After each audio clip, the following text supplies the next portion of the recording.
கிறிஸ்துவுக்குள் மிகவும் பிரியமானவர்களே, இயேசு கிறிஸ்துவின் நாமத்தினால் இந்த ரேடியோ டைம் நிகழ்ச்சிக்கு உங்களை நான் அன்புடன் வரவேற்கிறேன். இந்த நாளில் கூட ஒரு பாடலை கேட்டு தேவனுடைய வார்த்தைக்கு நேராயம் கடந்து செல்வோம். இயேசு கிறிஸ்து நாமத்தினாலே சேனல் டிஜே நேயர்கள் ஒவ்வொருவரையும் இந்த அதிகாலை ஆராதனைக்கு நான் வரவேற்கிறேன். வாருங்கள், நாம் கண்களை மூடி தேவனை ஆராதிப்போம். ஆமென். ஹalleluya. Thank you Lord.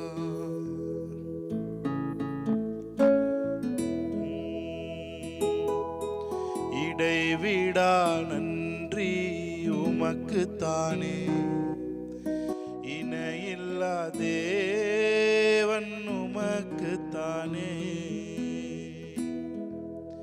சேர்ந்து பாடுவோமா? இடைவிடா நன்றி உமக்குத்தானே, இணையில்லா தேவன் உமக்குத்தானே. இடைவிடா நன்றி உமக்குத்தானே, இணையில்லா தேவன் உமக்குத்தானே. நிம்மதி தந்தீரே நன்றி ஐயா, கண்ணீர் துடைத்தீரே நன்றி ஐயா. நிம்மதி தந்தீரே நன்றி ஐயா, கண்ணீர் துடைத்தீரே நன்றி ஐயா. நன்றி நன்றி இடைவிடா நன்றி உமக்குத்தானே, இணையில்லா தேவன் உமக்குத்தானே. இடைவிடா நன்றி உமக்குத்தானே, இடைவிடா தேவன் உமக்குத்தானே. என்ன நடந்தாலும் நன்றி ஐயா, யார் கைவிட்டாலும் நன்றி ஐயா. என்ன நடந்தாலும் நன்றி ஐயா, யார் கைவிட்டாலும் நன்றி ஐயா. நன்றி நன்றி இடைவிடா நன்றி உமக்குத்தானே, இணையில்லா தேவன் உமக்குத்தானே.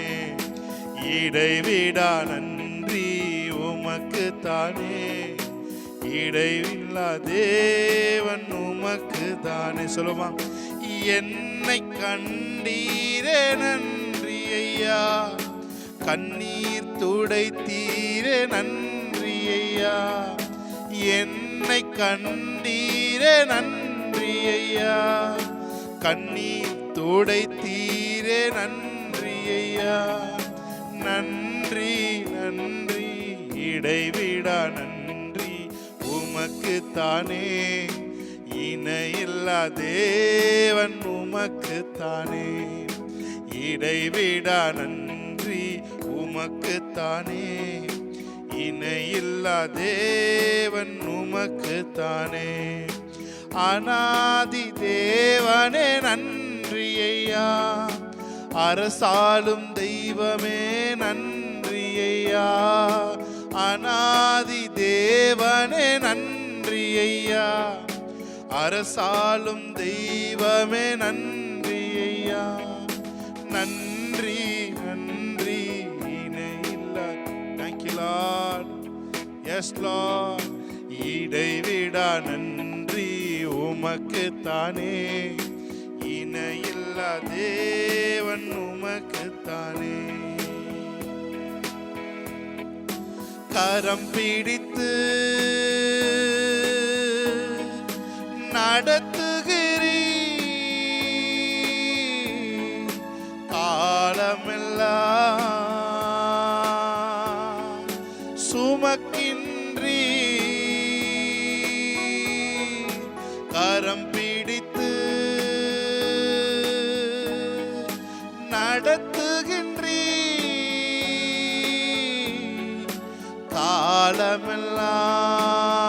காலமெல்லாம் சுமக்கின்றீ. நன்றி நன்றி நன்றி நன்றி. அவரை பார்த்து சொல்லுங்க, இருப்பவரே இருப்பவரே, இருந்தவரே, இனிமே வருபவரே, இருப்பவரே, இருந்தவரே, இனிமேலும் வருபவரே, நன்றி நன்றி நன்றி நன்றி. உம்மை உயர்த்தி உயர்த்தி உள்ளம் மகிழுதையா, உம்மை நோக்கி பார்த்து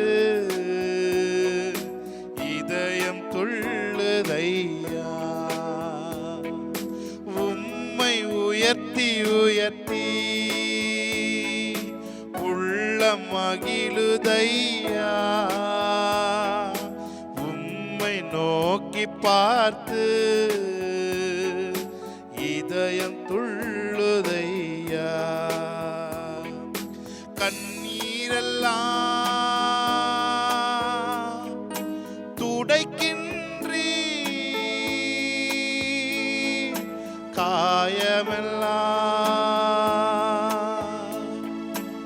ஆற்றுகிறீ, கண்ணீரெல்லாம் துடைக்கின்றீ, காயமெல்லாம் ஆற்றுகின்றீ. நன்றி நன்றி நன்றி நன்றி. சங்கீதம் 23. தாவீதின் சங்கீதம். கர்த்தர் என் மேய்ப்பராயிருக்கிறார், நான் தாழ்ச்சி அடையேன். அவர் என்னை புல்லுள்ள இடங்களில் மேய்த்து அமர்ந்த தண்ணீர்கள் அண்டையில் என்னை கொண்டு போய் விடுகிறார். அவர் என் ஆத்துமாவை தேற்றி தம்முடைய நாமத்தின் நிமித்தம் என்னை நீதியின் பாதைகளில் நடத்துகிறார். நான் மரண இருளின் பள்ளத்தாக்கிலே நடந்தாலும் பொல்லாப்புக்கு பயப்படேன். தேவரீர் என்னோடே கூட இருக்கிறீர். உமது கோலும் உமது தடியும் என்னை தேற்றும்.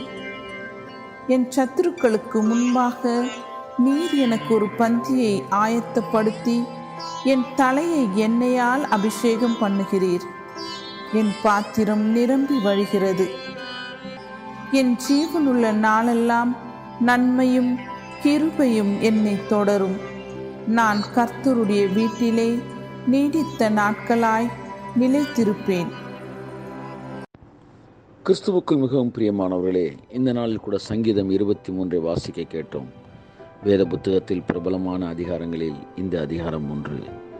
கர்த்தர் என் மேய்ப்பராய் இருக்கிறார், நான் தாழ்ச்சி அடையேன் என்கிற மாபெரும் ஒரு அழகான சங்கீதம்.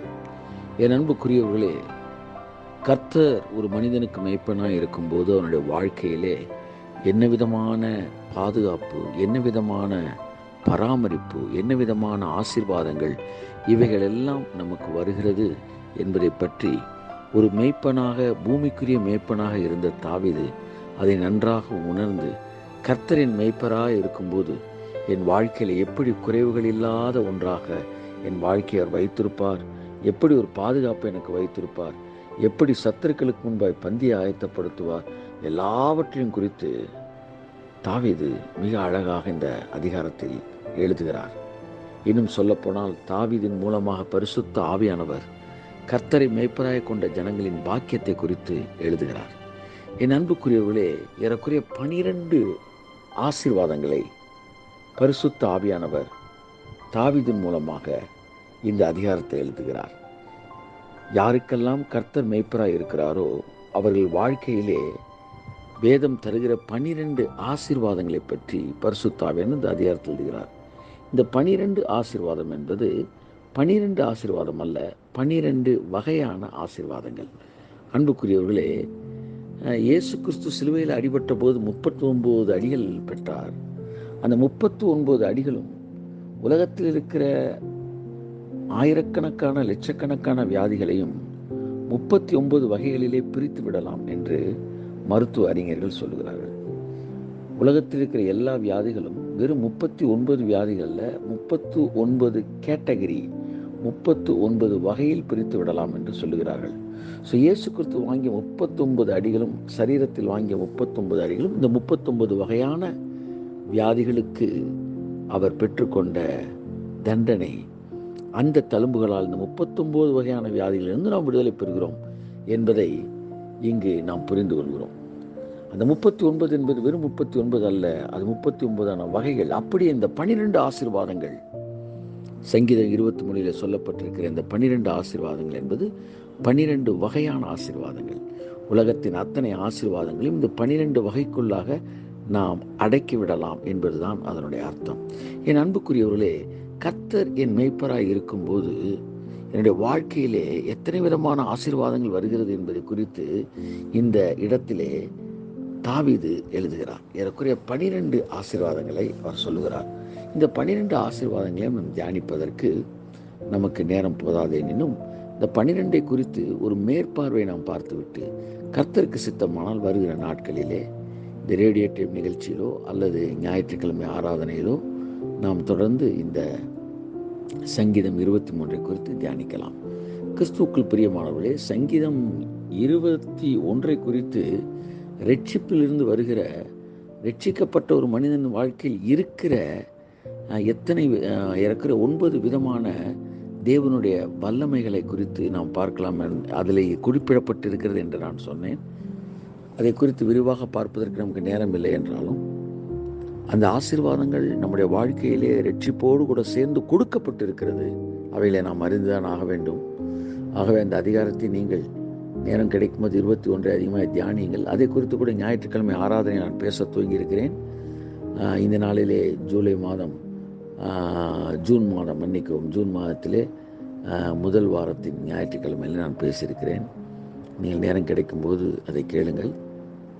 தொடர்ந்து அந்த ரட்சிப்பை குறித்து கருத்தாய் ஆராய்ச்சி பண்ணத்தக்கதாக வருகிற வாரங்கள் பேசவிருக்கிறேன்.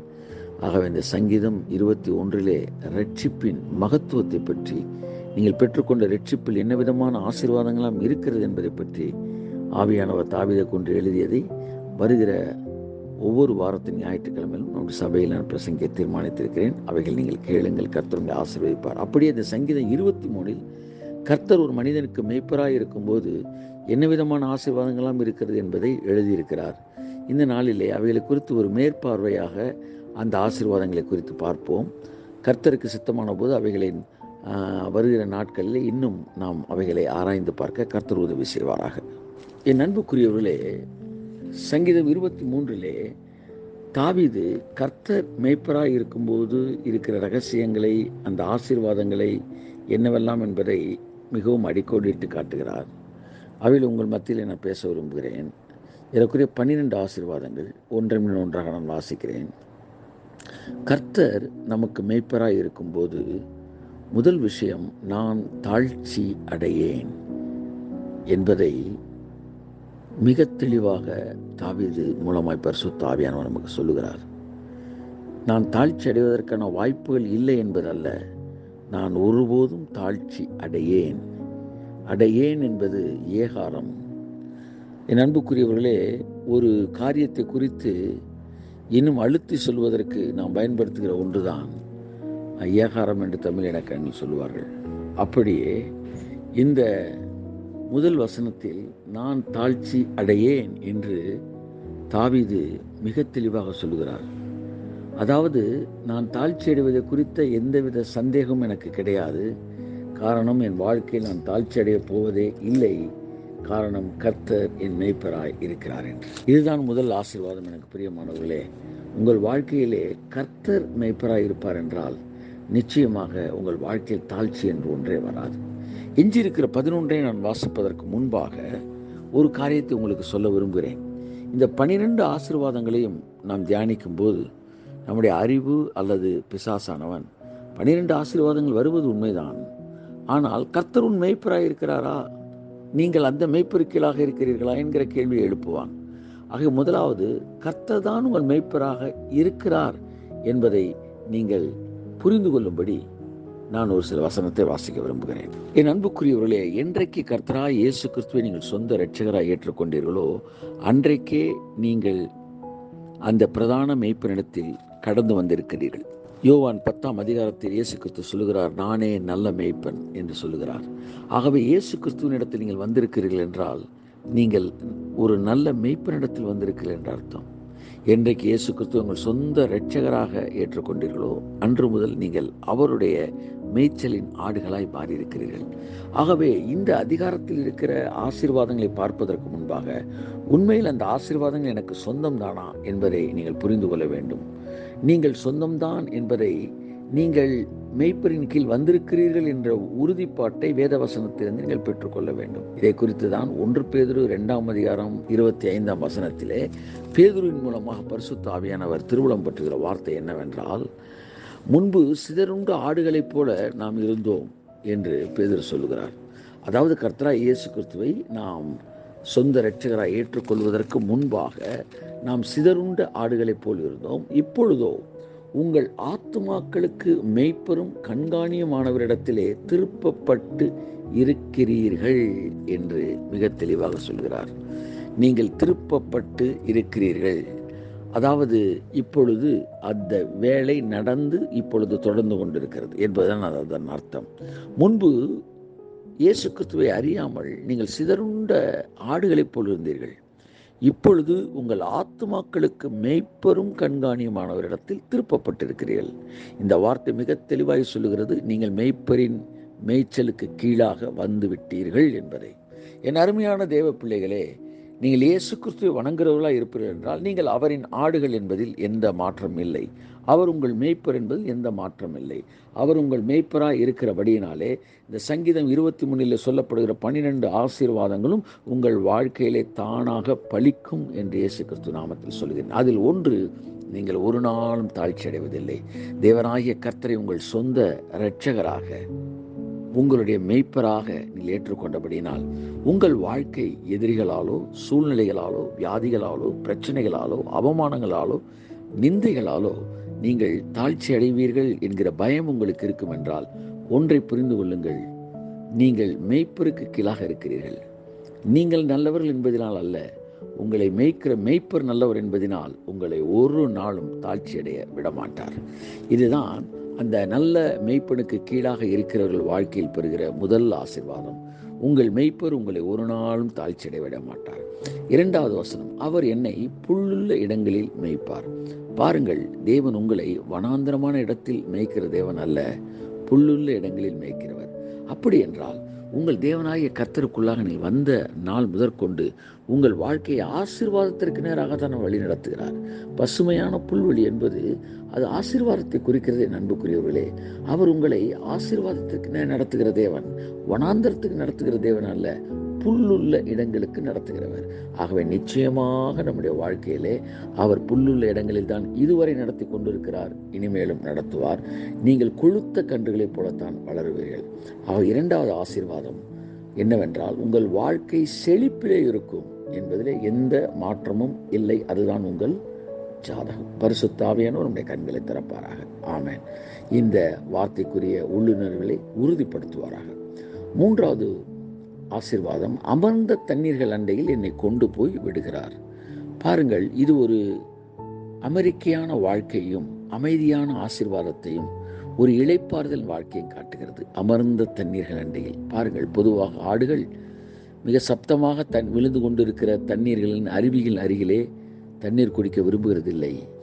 ஆடுகள் மன நிம்மதியோடு பயமில்லாமல் அமர்ந்த தண்ணீர்கள் அண்டை தங்கள் தாகத்தை தீர்க்க விரும்புகிறது. அருமையான பிள்ளைகளே, நம்முடைய மேய்ப்பர் கர்த்தராகிய இயேசு கிறிஸ்து என்றால் எந்த சந்தேகமும் இல்லை, நம்மை அமர்ந்த தண்ணீர் அண்டை நடத்துகிற கர்த்தர். இதுவரை உங்கள் வாழ்க்கையிலே உங்களுடைய அமைதிக்கும் இளைப்பாறுதலுக்கும் எதிராக கிரியை செய்த குழப்பங்கள், பதட்டங்கள், பதஷ்டங்கள், பிசாசின் கிரியைகள், எல்லா விதமான எதிர்மறையான காரியங்கள், குழப்பங்கள் எல்லாம் இயேசு கிறிஸ்துவின் நாமத்தினாலே மறைந்து போகட்டும், மறைந்து போகட்டும். ஏனென்றால் நாங்கள் இளைப்பாறுதலுக்கு அழைக்கப்பட்டிருக்கிறோம். எங்கள் எல்கையில் விட்டு எல்லா பதட்டங்களும் விலகி போவதாக அவர் எங்களை அமர்ந்த தண்ணீரண்டை நடத்துவார். என் மகனே, மகளே, உன்னை அமர்ந்த தண்ணீரண்டை நடத்துகிற மேய்ப்பர் உன் அருகில் இருக்கிறார். அவரே உன் வாழ்க்கையை பொறுப்படுத்திருக்கிறார். பயப்படாதே, நீ வருகிற நாட்கள் அமர்ந்த தண்ணீர் அண்டை நாட்களாகவே இருக்கும். இதுதான் 3வது ஆசீர்வாதம். 4வது ஆசீர்வாதம், அவர் உங்கள் ஆத்துமாவை தேற்றுகிறார். ஆத்துமா என்பது உணர்ச்சியில் அடங்கிய பகுதி. அன்புக்குரியவர்களே, அவர் உங்கள் அறிவிலே மட்டும் பேசுகிற தேவன் அல்ல, உங்கள் உணர்ச்சிகளிலே உணர்வுகளை தேற்றுகிற தேவனாயிருக்கிறார். அவரே சகல ஆறுதலின் தேவன் என்று வேதம் சொல்லுகிறது. அவர் உங்கள் உணர்வுகளை தேற்றுகிற தேவன். நீங்கள் சோர்ந்து போயிருக்கும்போது உங்களை உற்சாகப்படுத்துகிற தேவன். நீங்கள் குழப்பத்தில் இருக்கும்போது உங்களுக்கு தெளிவை தருகிற தேவன். நீங்கள் பயத்தில் இருக்கும்போது உங்களுக்கு தைரியத்தை தருகிற தேவன். இவையெல்லாம் உங்கள் ஆத்மாக்குள்ளே அவர் வேலை செய்கிறார். ஆகவே உங்கள் ஆத்மா குறித்து கவலைப்பட வேண்டியதில்லை. ஒருவேளை பயத்தோடு நீங்கள் இரவில் படுக்க சென்றாலும் தைரியத்தோடு உங்களை காலையில் விழிக்க வைக்கிற தேவனாய கர்த்தர். காரணம், நீங்கள் கர்த்தராய் இயேசு கிறிஸ்துவை சொந்த இரட்சகராய் ஏற்றுக்கொண்டிருப்பதனாலே, நீங்கள் அந்த மெய்ப்பணிக்கில் இருக்கிறபடினால் உங்களை குறித்து அவர் கரிசனையுடையவராய் இருக்கிறார். உங்கள் ஆத்மாவை தேற்றுகிற தேவனாய் இருக்கிறார். இதுதான் பாருங்கள் அன்புக்குரிய 4வது ஆசீர்வாதம். 5வது, உங்களை தன்னுடைய நாமத்து நிமித்தம் உங்களை நீதியின் பாதையிலே நடத்துகிறார். தேவன் உங்களை நீதியின் பாதையில் நடத்துகிற தேவனாக இருக்கிறார். உங்கள் வாழ்க்கையிலே மாற்ற வேண்டிய விஷயங்களை மாற்றி, சரி செய்ய வேண்டிய விஷயங்களை சரி செய்து, குணப்படுத்த வேண்டிய விஷயங்களை குணப்படுத்தி உங்களை நீதியின் பாதையில் நடத்துகிற பொறுப்பை அவர் எடுத்திருக்கிறார். தைரியமாயிருங்கள். உங்கள் வாழ்க்கையின் பரிசுத்தமும் உங்கள் வாழ்க்கையின் நீதியான காரியங்களும் உங்களுடைய கரத்தில் இல்லை, உங்களை பொறுப்படுத்திருக்கிற அந்த குயவனின் கரத்திலே, அந்த மெய்ப்பனின் கரத்தில் இருக்கிறபடினால் உங்களை மிகச்சரியாக வழி நடத்துவார். இதுவரை இந்த இடம் வரைக்கும் உங்களை உருவாக்கி நடத்தின கர்த்தர் இனிமேலும் உங்களை நீதியின் பாதையில் நடத்துவார். தைரியமாய் சொல்லுங்கள், அவர் என் மெய்ப்பராய் இருக்கிறார், ஆகையால் என்னை அவர் நீதியின் பாதையில் நடத்துவார். என்னை சுற்றி இருக்கிற ஒவ்வொருவரை நீதியின் பாதையில் நடத்துவார் என்று தைரியமாய் சொல்லுங்கள். 6வது ஆசீர்வாதத்தை பற்றி அடுத்த வசனம் சொல்கிறது, நான் மரணங்களின் பள்ளத்தாக்கில் இருந்தாலும் பொல்லாப்புக்கு பயப்படேன். பயப்படாத ஒரு வாழ்க்கை பாருங்கள். நான் பயப்படுவது இல்லை என்று அவன் சொல்லவில்லை, நான் பயப்படேன் என்று சொல்லுகிறார். அதாவது எனக்குள்ளே இந்த பயம் இயல்பாகவே வருவதில்லை என்கிற அர்த்தத்தில் தான் இந்த வார்த்தையை அவர் சொல்லுகிறார். பயப்படேன் என்கிறது. ஆகவே கர்த்தர் நம்முடைய மேய்ப்பராக இருக்கும்போது அன்புக்குரிய நம்முடைய பயங்கள் எல்லாம் நம்மை விட்டு நீங்கிவிடும். நீங்கள் எதை குறித்துமே பயப்பட வேண்டிய அவசியமே இல்லை. காரணம், உங்கள் எதிர்காலம் அவர் கருத்தில் இருக்கிறது, உங்கள் நிகழ்காலம் அவர் கருத்தில் இருக்கிறது, உங்கள் சத்துருக்கள் அவர் கருத்தில் இருக்கிறார்கள், உங்களுடைய பிரச்சனைகள் அவர் கருத்தில் இருக்கிறது. எல்லாவற்றையும் அவர் பார்த்து கொள்வார். ஏன், மரண இருளின் பள்ளத்தாக்கில் நீங்கள் நடந்தாலும் பொல்லாப்புக்கு நீங்கள் பயப்பட வேண்டிய அவசியம் இல்லை. தேவரீர் என்னோடு கூட இருக்கிறீர், உமது கோலும் உமது தடியும் என்னை தேற்றும். இதுதான் பிரியமானவர்களே 7வது ஆசீர்வாதம். கர்த்தரை மேய்ப்பராய் கொண்டிருக்கிறவன் 7வது ஆசீர்வாதம். அவர் தேவரீர் என்னோடு கூட இருக்கிறீர், என்னாலும் உங்களோடு கூட அவருடைய அசையாத பிரசன்னத்தை அனுபவிக்கக்கூடிய வாழ்க்கை. அவருடைய கோலும் அவருடைய தடியும் உங்களை தேற்றும். என் அன்புக்குரியவர்களே, அந்த கோலானது அந்த ஆடுகளுக்கு இலையை பறித்து போடுவது போல உங்கள் வாழ்க்கையிலே உங்களுக்கு தேவன் கொடுக்கிற வாக்கு தத்தங்கள். இந்த தடியானது ஆடுகளை நோக்கி பாய்ந்து வருகிற ஓநாய்களை துரத்துவதற்காக மேய்ப்பன் வைத்திருப்பது. ஆகவே அந்த தடியையும் கோலையும் பார்க்கும்போது இந்த ஆடுகளுக்கு ஒரு தைரியம் வரும், எனக்கு போஷிப்பு உண்டு, எனக்கு பாதுகாப்பு உண்டு என்று. அப்படியே வார்த்தைகளையும் வாக்கு தத்தங்களையும் நீங்கள் கவனிக்கும்போது எனக்கு பாதுகாப்பு உண்டு, எனக்கு போஷிப்பு உண்டு என்று நீங்களும் நானும் தைரியப்படலாம். அவ்விதமான வார்த்தைகளே கோலும் தடியுமாய் இருக்கிறது. இந்த 7வது ஆசீர்வாதம் என்னவென்றால், அவருடைய கோலும் தடியும் ஆகிய அவருடைய வார்த்தை உங்களை தேற்றும். அவருடைய பிரசன்னம் என்னாலும் உங்களுக்கும் இருக்கும். 8வது ஆசீர்வாதம் என்னவென்றால், என் அன்புக்குரியவர்களே, என் சத்துருக்களுக்கு முன்பாக நீர் எனக்கு ஒரு பந்தியை ஆயத்தப்படுத்துவீர். அன்புக்குரியவர்களே, தேவன் சத்துருக்களுக்கு முன்பாக பந்தி ஆயத்தப்படுத்துகிறவர். ஆடுகளுக்கு எதிராக ஓநாய்கள் வரும்போது அந்த மெய்ப்பன் பாதுகாவலாக இருந்து, அந்த ஓநாய்கள் இந்த மெய்ப்பனுக்கு பயந்து தூரத்திலிருந்து பார்த்து கொண்டிருக்கும்போது இந்த மெய்ப்பன் அந்த ஆடுகளுக்கு பாதுகாப்பை கொடுத்து ஓநாய்களுக்கு முன்பாக அந்த ஆடுகளை புல்மையச் செய்கிற ஒரு ஆச்சரியமான காரியத்தை போல தேவனாகிய கர்த்தர் நம்முடைய சத்துருக்களுக்கு முன்பாக நமக்கு ஒரு பந்தி ஆயத்தப்படுத்துவார். நம்முடைய நல்வாழ்வை விரும்பாத எதிரிகள் கூட அவர் வாழ்க்கையில் வயிறு எரியத்தக்கதாக, அவர்கள் உங்களை கண்டு பொறாமைப்படத்தக்கதாக, உங்களை அழிக்க நினைக்கிறவர்கள் கூட உங்களை பார்த்து ஆச்சரியப்பட்டு பயப்படத்தக்கதாக உங்கள் சத்துருக்களுக்கு மத்தியிலே உங்களுக்கு ஒரு பந்தியை ஆயத்தப்படுத்துவார். ஒரு பந்தியை அல்ல, சத்துருக்களுக்கு முன்பாக பந்திகளை ஆயத்தப்படுத்துவார். என் அன்புக்குரியவர்களே, அடுத்து 9வது ஆசீர்வாதம், என் தலையை நீர் எண்ணெயினால் அபிஷேகம் பண்ணுகிறீர் என்பது. என் அன்புக்குரியவர்களே, ஒவ்வொரு நாளும் கர்த்தர் உங்கள் மேய்ப்பராய் இருக்கும் பட்சத்தில் உங்களை குளிர்விக்கிற, உங்களை கண்களை தெளிவாக்கக்கூடிய புதிய எண்ணெயினாலே கர்த்தர் உங்களை ஒவ்வொரு நாளும் அபிஷேகம் பண்ணுவார். கர்த்தரை மேய்ப்பராய் கொண்டிருக்கிற ஜனங்கள் அபிஷேகம் குறையாமல் வாழ முடியும். அதுதான் கர்த்தரை மேய்ப்பராய் கொண்டிருப்பதன் ஆசீர்வாத விளைவு. அடுத்து 10வது ஆசீர்வாதம் என்னவென்றால், என் பாத்திரம் நிரம்பி வழிகிறது. குறைவான வாழ்க்கை அல்ல, நிறைவான வாழ்க்கையை கர்த்தரை மேய்ப்பராய் கொண்டிருக்கிற வாழ்க்கை. 11வது ஆசீர்வாதம் என்னவென்றால், என் ஜீவனுள்ள நாளெல்லாம் நன்மையும் கிருபையும் என்னை தொடரும். நன்மையும் தீமையும் தொடர்கிற வாழ்க்கை நமக்கு இல்லை, நன்மையும் கிருபையும் தொடர்கிற வாழ்க்கை. என் அன்புக்குரியவர்களே, நீங்கள் நல்லவர்களாக இருக்கும்போது நன்மை உங்களை தொடர்கிறது. நீங்கள் பலவீனர்களாக இருக்கும்போது தீமை உங்களை தொடர்வதில்லை, கிருபை உங்களை தொடர்கிறது. தேவன் நன்மையும் கிருபையும் உங்கள் வாழ்க்கையை தொடர வைப்பார்.